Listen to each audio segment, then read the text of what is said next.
JBKSS समर्थित प्रत्याशी संजय मेहता ने भरा नामांकन पर्चा, समर्थन में उमड़ा जन सैलाब।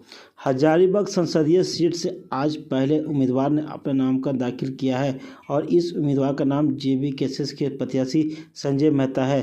संजय मेहता हजारीबाग के गांधी मैदान से अपने समर्थकों के साथ गाजे बाजे के साथ निकले तथा हजारीबाग समाहरणालय परिसर में जिला निर्वाचन पदाधिकारी के समक्ष नामांकन दाखिल किया। इस दौरान उनके साथ जयराम महतो भी मौजूद रहे।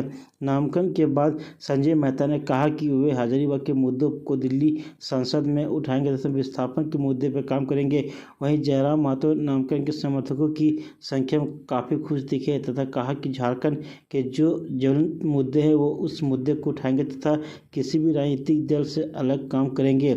साथ ही उन्होंने बताया कि वो कल गिरिडीह सीट के लिए नामांकन दाखिल करेंगे तथा वहाँ लोगों की भीड़ और प्यार देखने को लायक होगा। देखिए, सबसे बड़ा मुद्दा हमारा डिस्प्लेसमेंट है और डिस्प्लेसमेंट के बाद आपने देखा होगा कि रिहैबिलिटेशन और रीसेटलमेंट, मतलब विस्थापन के बाद पुनर्वास और पुनर्स्थापना की जो बात है वो पूरे हजारीबाग के इलाके में, पूरे झारखंड के इलाके में कहीं भी अप्लाई नहीं हो रहा है। आपकी ज़मीन ली जा रही है, आप पर पुलिस की लाठियां चलाई जा रही है, आप पर फर्जी केस मुकदमे किए जा रहे हैं, आपका पुनर्वास नहीं किया जा रहा है, आपके ज़मीन से कोयले निकाले जा रहे हैं और ये सारे मुद्दे राष्ट्रीय स्तर पर गायब हैं।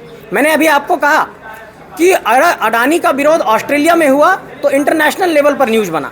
उसी अडानी का विरोध कोल ब्लॉक का जब आवंटन हुआ बड़का गांव के गोंदलपुरा में, तो लोग 1 साल से कर रहे हैं।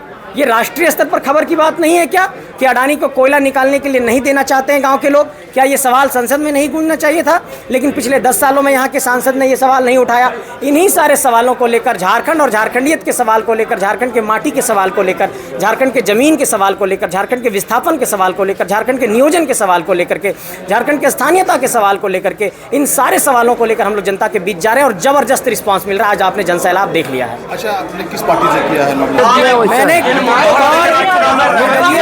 के तौर पर नामांकन दाखिल किया है। हमारे बड़े भाई का सवाल आया है, मैं इनके सवाल को उत्तर देना चाहूंगा। देखिए, आयोग की मेरा ये मानना है कि जिस प्रकार से देश को लोगों ने गंभीर विषयों पर देश बात नहीं करता, आज देश के युवा गंभीर विषयों पर पॉलिटिकल चर्चा नहीं करते हैं। आज देश के युवा जो विषय पर चर्चा करते हैं वो देश के लिए हितकारी नहीं है। इसीलिए हम लोग अगर सदन में जाते हैं तो देश के जो गंभीर विषय हैं, आज शिक्षा पे बात होगी, बेरोजगारी पे बात होगी, बढ़ते हुए पलायन पर बात होगी, हमारी जमीनों के संरक्षण पर बात होगी, आज हजारीबाग शहरी इलाका में भी लोगों ने गंभीर मुद्दे उनके साथ हम लोग सदन में जाएंगे। अभी तक लोगों का मानना है कि शहरों में आप लोगों का सैलाब नहीं है। चाहेंगे कि हम लोगों ने कहा था कि बताने पर धर्म हर आस्था का सम्मान करते हैं, लेकिन मंत्र से किसी का भोजन नहीं जुटता है। तो देखिए, अच्छा रिस्पांस मिल रहा है, बहुत अच्छा रिस्पांस मिल रहा है और पब्लिक भी चाहती है कि अब आस्था सबकी है, धर्म हर कोई मानता है। अंतःकरण से भारत का संविधान धर्म के लिए बहुत आज़ादी देता है और धर्म के सब कोई अनुयायी हैं। लेकिन अब देश को भी लगता है, यूथ को भी लगता है, किसान मजदूर को भी लगता है कि जो चुनाव होते हैं, चुनाव के मुद्दे बेरोजगारी पर होने चाहिए, चुनाव के मुद्दे किसानों की सुरक्षा पर होने चाहिए, चुनाव के मुद्दे बढ़ते हुए पलायन पर होने चाहिए, चुनाव के मुद्दे प्रदूषण पर होने चाहिए, चुनाव के मुद्दे पर्यावरण पर होने चाहिए। तो इसके लिए जब तक विजनरी लीडर सदन में नहीं जाएंगे, अभी देख रहे हैं आप क्या लीडरों की स्थिति है। आज तमाम पार्टियों को देख लीजिए, उनको कैंडिडेट नहीं मिलता है, तब देखते हैं कि किसी को डेमी कैंडिडेट उतार देते हैं नेशनल पार्टियां। तो चुनाव के मुद्दे ऐसे होने चाहिए जिससे देश को एक रास्ता तैयार हो, देश की पॉलिटिक्स को एक नया रास्ता मिले। जी, आपने आंदोलन से आकर के राजनीति में प्रवेश किया है, झारखंड की मूलभूत समस्याओं को आपने नज़दीक से देखा है। आज पूरा देश, आज से सूचना जारी होने से पूर्व पूरा देश मोदी मोदी कर रहा था। जब आप आज मोदी के भाषण को सुनते तो मोदी जी भी मोदी मोदी रट रहे हैं, क्या कहना चाहेंगे आप? देखिए, पहले बात, आदरणीय प्रधानमंत्री निश्चय ही 10 साल उनका कार्यकाल रहा।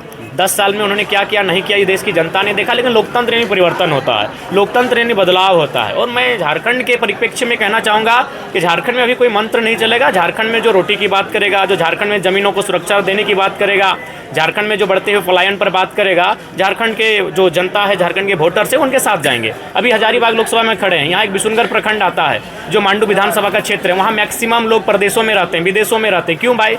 इसी हजारीबाग के क्षेत्र में माइंस के एरियाज़ हैं, इसी हजारीबाग के क्षेत्र में न जाने कितनी कंपनियां हैं। तो कंपनियों एक्ट पर सुधार होना चाहिए, माइंस के एक्ट पर सुधार होने चाहिए, जो क्रॉनिक कैपिटलिज्म बढ़ रहा है उस पर कंट्रोल होना चाहिए। तो उसके लिए सदन में सार्थक चर्चाएं होनी चाहिए और उन सदन की सार्थक चर्चाओं में भाग लेने के लिए हमें सांसद में उपस्थिति देने की आवश्यकता है। आप ऐसा लग रहा है क्या कोई हवा है या लोगों में उत्साह है वोटिंग को लेकर? क्योंकि देखिए, लोगों में उत्साह है और मैं आपको विश्वास दिलाता हूँ, हम लोग खासकर हमारे दल के लोग जिन जिन लोकसभा से चुनाव लड़ेंगे उन लोकसभा में वोटिंग परसेंटेज भी बढ़ता हुआ आपको दिखेगा।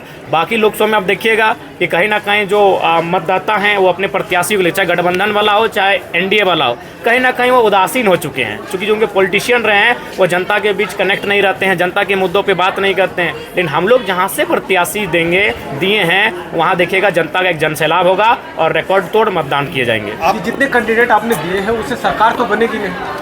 देखिए एक बात है, जनता आपको वोट देगी? जनता इसलिए वोट देगी झारखंड की क्योंकि झारखंड को 23 वर्षों ने, सरकार तो 23 वर्षों से आप बना रहे हैं, सरकार तो 23 वर्षों से बन रही है ना। कभी यूपीए की बन रही है, कभी एनडीए की सरकार बन रही है, सरकार तो बन ही रही है। लेकिन सरकार में बैठे लोग आपके अधिकार की बात नहीं करते हैं। आज आपने 40% खंडित दिया लेकिन 40 मिनट का आप पे डिस्कशन नहीं हुआ। तो इसलिए आप झारखंड के लोग सरकार और विपक्ष के लिए नहीं, जो झारखंड के मजबूत लीडर होंगे, जो केंद्र से अपनी योजनाओं को लड़कर झारखंड लेकर आएंगे, उसके लिए काम करेगा। केंद्रीय राजनीति है, यहाँ पर दो तरह के गठबंधन आपस में आमने सामने है। आप किस गठबंधन के साथ जाना पसंद? देखिए उन गठबंधन के बीच हम लोग अपना रास्ता तैयार करेंगे। हम लोग इस देश को इस राज्य को एक नए विकल्प का रास्ता तैयार करेंगे। तो हम लोग इस राज्य के लिए एक वैकल्पिक मार्ग तैयार किए हैं और उस विकल्प के माध्यम से हम लोग राजनीति में जाएंगे।